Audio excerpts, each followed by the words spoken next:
Welcome to Aphra's Artifacts, where we do some archaeology of our own and dig into the queer side of Star Wars. I'm your host, Alia Morgan, and it's so great to have you here. Well, today we're doing something a little different. We're going to be reviewing Dr. Aphra, issue number 19, Crimson Reign Ascension. This issue was so much fun. There was action, flashback, intrigue, backstory, and a heck of a cliffhanger. So much fun. But let's start by introducing the people that made this issue happen. So, written, of course, by Alyssa Wong, who, oh my gosh, they are amazing. The fact that they have been able to take Aphra and continue her story in a way that is so genuinely her just is wonderful. I'm a huge Alyssa Wong fan. So artist Minkyu Jung, color artist Rochelle Rosenberg, letterer VC's Joe Caramagna, and the cover W. Scott Forbes. So let's focus on that cover. Super, super cute. I mean, this is the most precious thing I've ever seen. There's a couple other panels in previous issues that were really cool.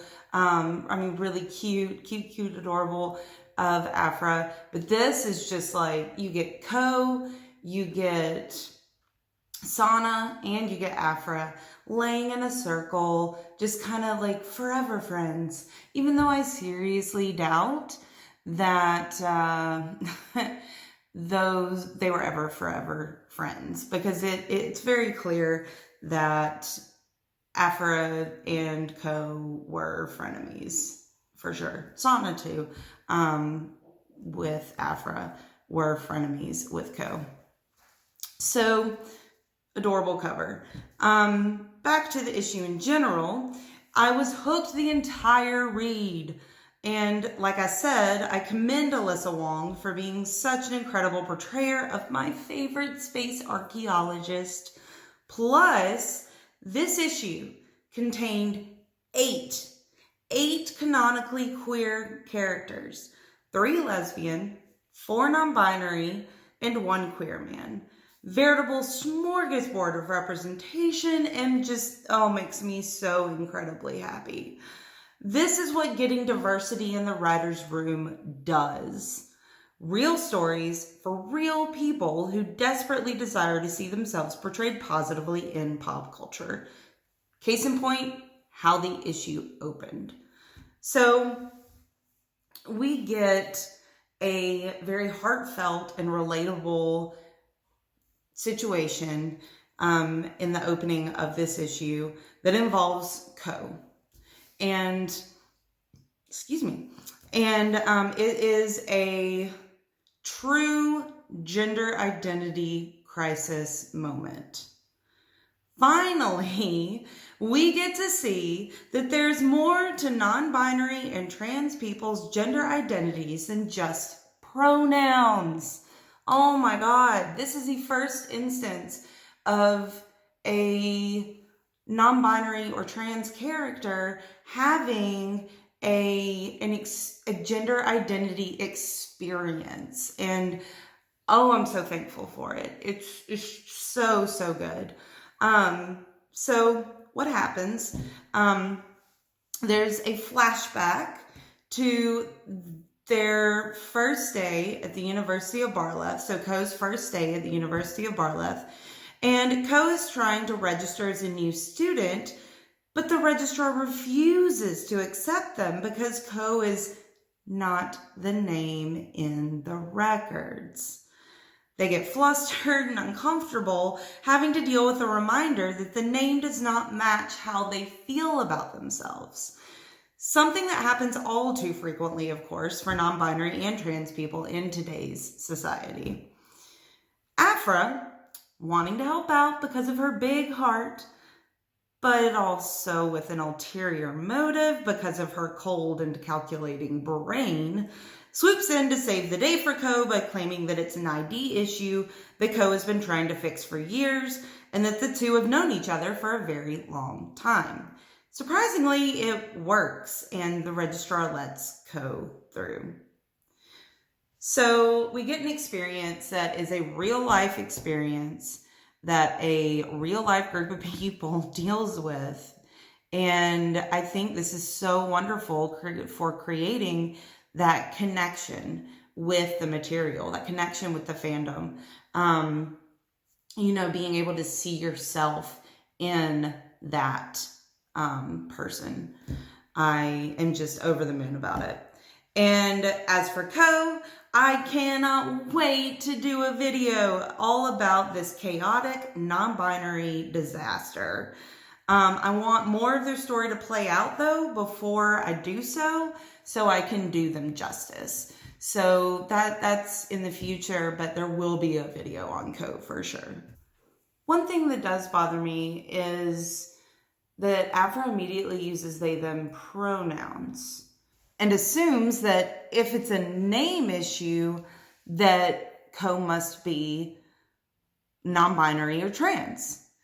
And which is great because it lends itself to the reality that yes, there are trans people in the Star Wars galaxy, which is something that we still don't see pretty much at all. But anyway, so Aphra must have assumed that it was a gender identity issue and went with the least offensive pronoun, which would be they, them. So I get that. That's awesome. So that's a little bit of a sticking point. I'd like that introduction of someone saying, hey, correcting someone using wrong pronouns or introducing themselves with the pronouns. Just something like that, that experience as well would be, I think, an important one to have at some point. So Aphra's ulterior motive was that they were going to break into Savanas's office to steal all of her valuable artifacts. Now, Sava is the term used for professor, and the they is Sana, Eustacia, and Aphra. So what Aphra's really hoping to do is send Ko up to Savanas's office, have Ko be caught and taken away by Savanas, and therefore freeing up the office to be hijacked by Aphra and friends. Oh goodness, Aphra can be so selfish sometimes and so selfless others. She's definitely a conundrum.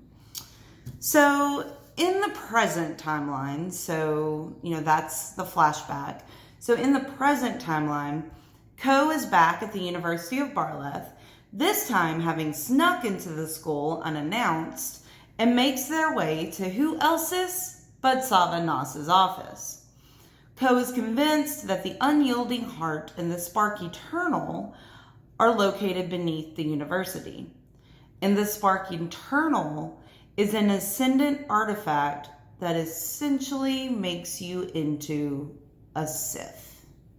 So, kind of dangerous, super dangerous. It would make people who are not force sensitive super powerful.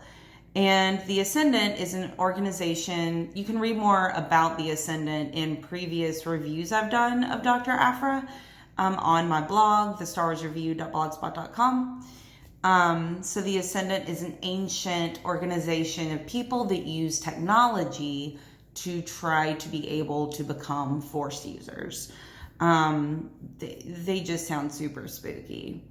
So Ko is working on getting those Ascendant artifacts, while meanwhile, Aphra and Sana are on their way to the University of Barleth to intercept Ko, and on their way they receive a call from Domina Tag. They're super cunning and strong in so many different ways, employer. Domina demands they return to her immediately, and Aphra pretends the reception is going out, thus ending the call. She knows there's tons of danger in allowing Ko to do as they please, and so she does choose to follow that big heart instead of that calculating brain. And just as a little side note on Domina Tag, her nephew Ronan, who Aphra we thought killed by way of an explosion, has been revived from near death. His skin looks kind of different now. He's got all these reddish brown jagged splotches. So check out the image to see that. But death certainly didn't change his outlook. The man is as crazy, confident, and evil as ever. And in these panels, we also see Le Pen, the non-binary personal assistant of Domina Tag. And I've waited to do a video on them because I was hoping they would show up more in the story, but they've only played a very minor role, so I will be doing a video on Le Pen soon. And then at the end of this part of the story for this issue, Bouche and crew appear again. So yes, Bouche, the Ubi's bounty hunter that Leia stole the outfit from in Return of the Jedi. So Bouche and crew, see them pictured here, are working for Domina Tag. And remember that they previously worked for Domina Tag in the War of the Bounty Hunters crossover comic events Bouche one-shot, which you can see a review of on my blog, thestarsreview.blogspot.com. So his crew includes Tans and Alini, both non-binary Ubis who use they, them pronouns, and Herrick, a queer man who is dating Alini. So be ready for a video on each of them individually coming soon. Then we're back to the University of Barleth, where Savanath surprisingly seems to be okay with Ko showing up, like she knew Ko was going to show up, and directs Ko to follow her down to the Spark. When they get to a dais at the top of a long staircase surrounded by ancient glowing red markings, Savanath tells Ko, "The sanctum is the heart. The spark is already here." The sanctum meaning the crazy cave-like thing they're in. And the spark, could Ko be the spark? Like, might Savanath use Ko as a blood sacrifice to obtain the powers of a Sith? I cannot wait to find out what's going to happen next. Luckily, though, Sana and Aphra are close behind and so should hopefully be able to stop anything truly sinister from happening. So, wonderful, wonderful issue. The last three queer characters are, of course, Eustacia, Sana, and Aphra, all lesbians as far as we know, since Eustacia and Sana are both exes of Aphra's. So, I hope you enjoyed this video. I really enjoyed doing this video review. It was a lot of fun. I think what I'm going to do is continue doing these video reviews for the Dr. Aphra issues. So look forward to that in the future. So be sure to come back next Monday at 6 p.m. Central for new content. And remember to like the video, subscribe to the channel, follow me on Twitter at Alia Morgain, and peruse my blog at thestarsreview.blogspot.com. May the Force be with you.